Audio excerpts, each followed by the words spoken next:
Hello everyone, it's Mr. White again, here for a video of the Republic of Texas presidents. So we just got through the Texas Revolution, where Texas fought against Mexico to gain its independence, and now is an independent nation. So we'll talk about the three presidents that were presidents of the Republic of Texas, and sort of their policies and what they stood for and what they did to try to make Texas a better place.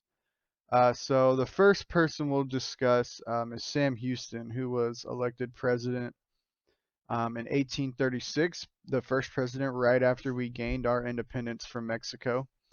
And he's going to do a few things to, in his opinion, make Texas better. When he became president, he was for annexation, which I have down here, for annexation to the United States. So basically, what that means is annexation is where a smaller territory joins a larger territory or where it joins another territory. And so for this example, it would be Texas, the country, joining the United States. A lot of people in Texas at that time are from the United States. So when they felt they gained independence, they would be able to join. The problem is, and I have this map right here of this is 1820, but Texas will join eventually in 1845. But prior to this, Texas, down here, wants to join the United States. But the problem is the United States has an even balance of slave states, which are down here in the red, and these free states that are up here in the green. So because of that, it's going to be very hard for Texas to join the United States.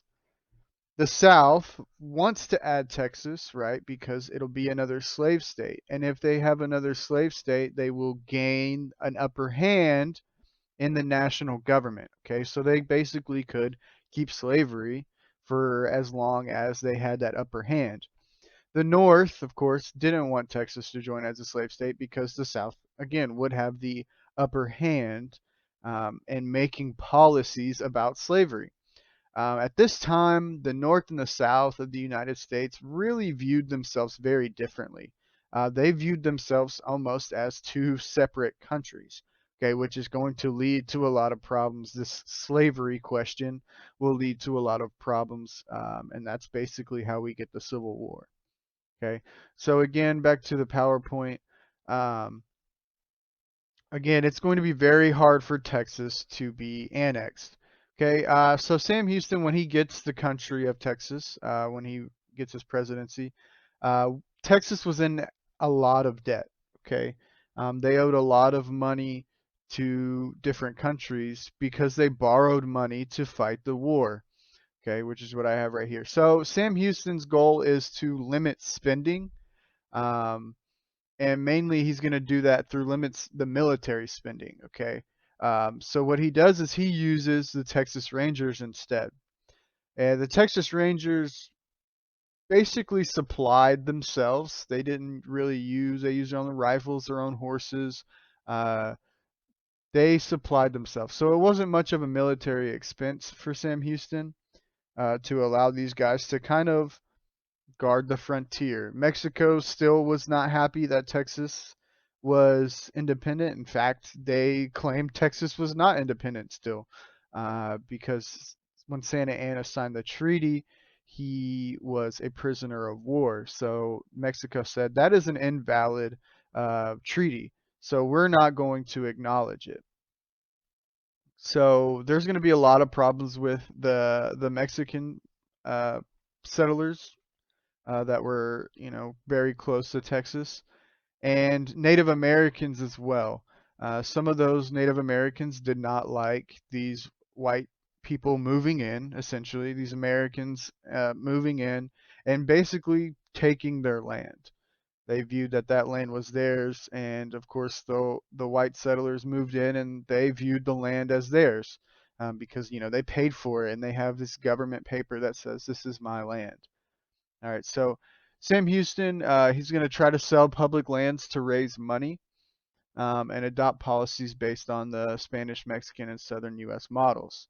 All right, and his Native American policy, Sam Houston actually was heavily involved with Native American peace. He lived amongst Native Americans for a while. In fact, that's why his name was the Raven. They named him that. So he wanted the tribes to keep their land. He wanted to maintain peace because, again, if he knew if they were fighting a war with the Native Americans, that was more money he was going to have to spend. So he tried to keep and maintain peace with the Native Americans. And like I said, he was for annexation. And if you'll notice up here, Sam Houston serves as president twice. Okay. The Texas Constitution only allowed for one term as president. Okay. Uh, 2-year terms. So he becomes president from 36 to 38.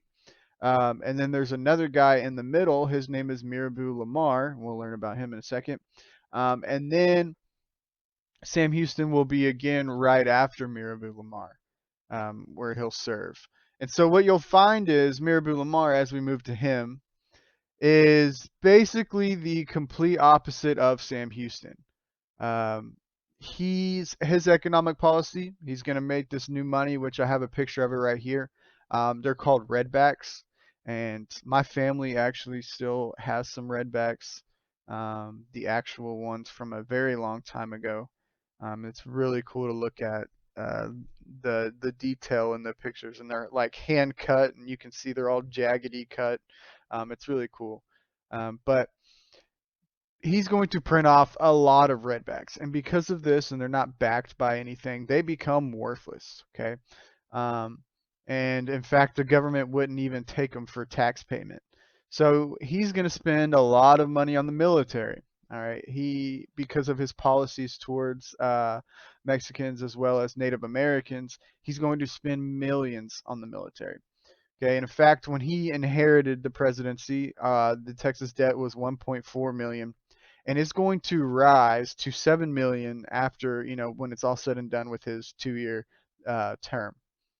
Okay, so like I said, he's going to spend a lot of money, and mainly because of his Native American policy, where he was, like I said, the opposite of Sam Houston.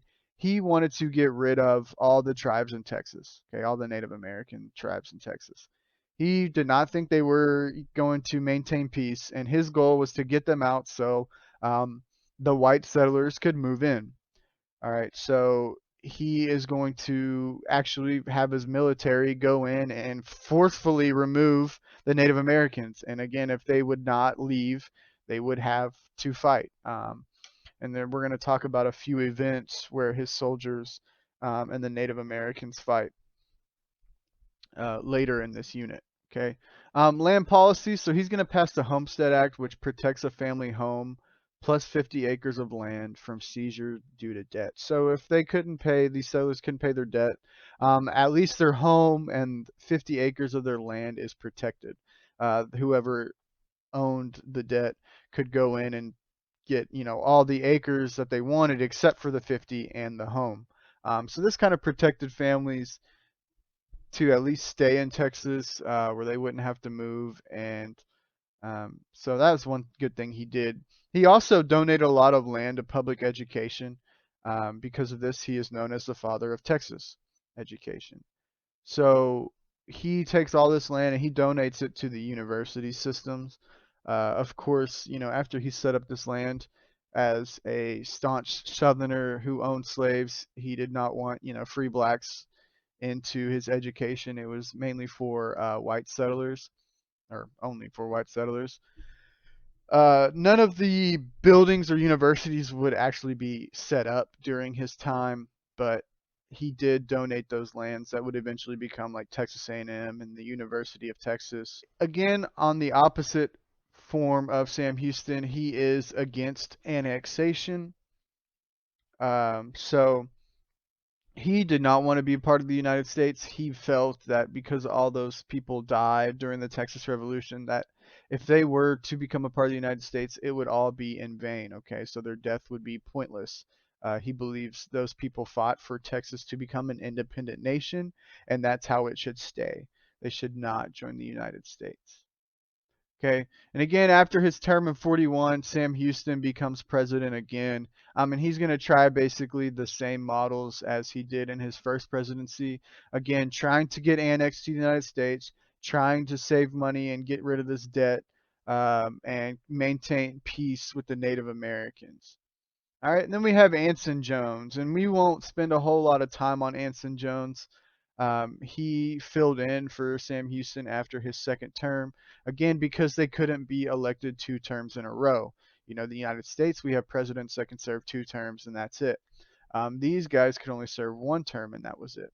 So Anson Jones comes in 1844, and the United States will be annexed in 1845. Okay, so he's basically a copy paste version of Sam Houston because that's what he was. Um, the Texans were upset with how Lamar handled his presidency, so rather than go with someone that's completely the opposite, they went with basically someone the same as Sam Houston. And like I said, the important thing you need to know about him, he is the president when Texas is annexed into the United States. Okay. So Okay, for for this this, assignment, it's going to be pretty simple. I have a little table out here for you. And you're going to use that video and you're going to just essentially copy paste. Okay. So for example, we know Sam Houston served 2 terms, so that's definitely his. So I'll come in here, hit Control C, and then Control V, and I'll paste it in there. Okay, so you'll do this for all of the squares. Just fill in the policy. So I have economic, land, Native American, and annexation. So again, you'll just come in here, um, figure out when they served. We know, and this is the last date, so we knew it had to be Anson Jones, right? Because he was the president when we were annexed to the United States. So, like I said, just go in, hit Control C, to copy, and then you'll find where you want to put it, and hit Control V, and it'll paste it. So that's all you'll do for this assignment. Pretty simple. This video would be pretty important for that. All right. Thanks, guys. Have a good one. I hope you had an awesome Thanksgiving.